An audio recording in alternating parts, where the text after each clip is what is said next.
All right, friends. Well, I got a little bit of time to make a quick vid. I'm in the car with Pebbles, so you might hear her saying, "Oh, there's red bricks behind me." I have no affiliation to Freemasonry or any society or club or secret thing. I am disappointed in humanity that it needs to hide stuff from itself. The reasons for doing that, it's hard to be sure, good, bad, or otherwise. I'm not wanting to take sides, but these guys, these secret societies, obviously hold something. They hold information, and it might be at the key of it, at the height of it, or whatever. It's some kind of nefarious entity. Okay, that's we got to be big boys and be cool with that.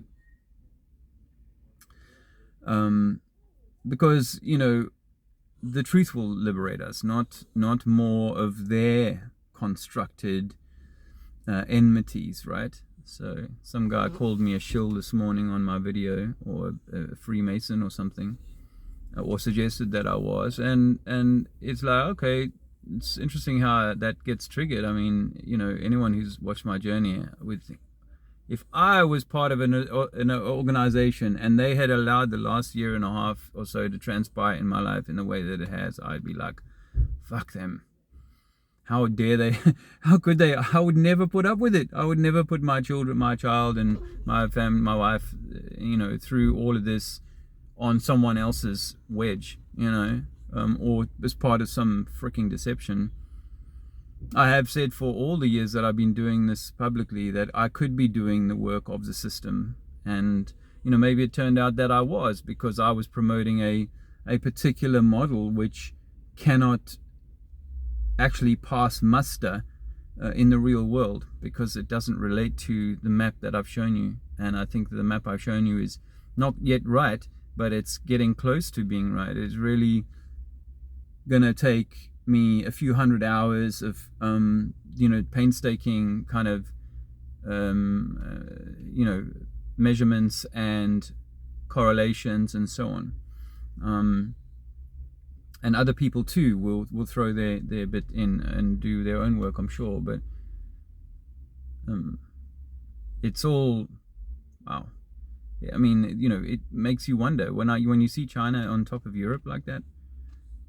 And I think when I'm finished, because it was by the way, a very rudimentary go over with Photoshop, just cut a big block here and shrink it a little bit and twist it and so on. It wasn't like high end, manipulation of the map, and it didn't deserve that yet, because in truth there are so many, and I wanted just to get this publication out and see, for people to start conceiving of China in a different place, not where we think it is, sandwiched between the Thailands and Russia. Rather, it's above Russia and therefore Europe in the way I think the map is laid out.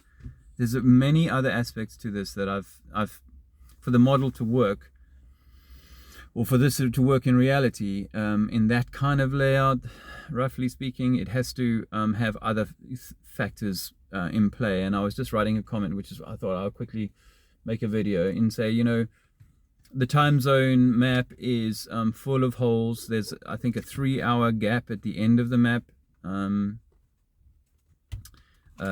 So there's ways of them squeezing hours out of the whole 360. I think that if you genuinely look at the shipping routes, you'll find that north and south of the so-called equator, they don't travel in the south below 35, maybe 40, and then north 60 degrees, north 60. You're talking about 100 degrees of travel. So that's that squeezes everything into quite a small space.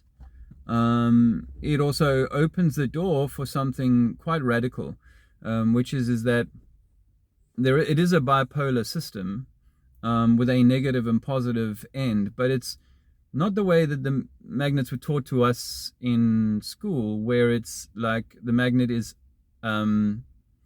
perpendicular. It's that the magnet is the floor, and the floor, so it's a magnet lying down, a bar magnet lying down, and the North Pole would be the cold end of the magnet, and the South Pole would be the hot end of the magnet. So that would make the South Pole actually in the Middle East, and the North Pole up above Iceland, Greenland, that kind of area. It is more wrapped around, so what you think of Siberia is partly Russia and perhaps China. I think what we think of as Siberia is where China is located. But this is the key thing. Think about this. Imagine if the ends of the bar magnet are those two places on Earth, then it would explain why you get different temperatures. But this is the interesting part. If you've got a bar magnet, just say it's this long, and my thumb is, say, the hot area, and my finger is Norway and all of that.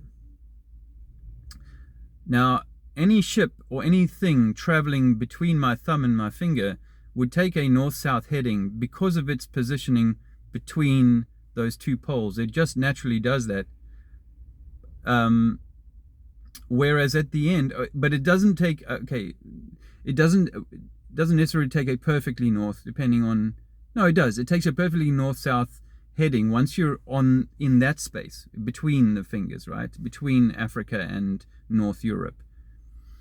But when you get beyond North Europe, and particularly because we have quite a lot of below northern Africa or Egypt, when you get below that, what happens is that the magnet, if you watch the iron filings videos, as I have to come to this conclusion, you find that the magnet does the spraying out, the splaying, right? And it's like the top of a pineapple. It's splaying out at the top of the pineapple, and that's what your magnet will, your compass will do. It will, as you're in that area beyond the North or the South Pole, it will splay in a way following the flow lines around the end of the magnet. And I think it's this trick. It's because we've never thought of the magnet, of us being inside of the magnet in that way. We've never realized that our position on the magnet would give a different result to the one of which we're just always heading towards this, pointing towards this North Pole. So that's how I think it works. Your ends of your magnets are at the hot place and the cold place, and then out of that you get these splaying lines. I've got my fan there, sorry.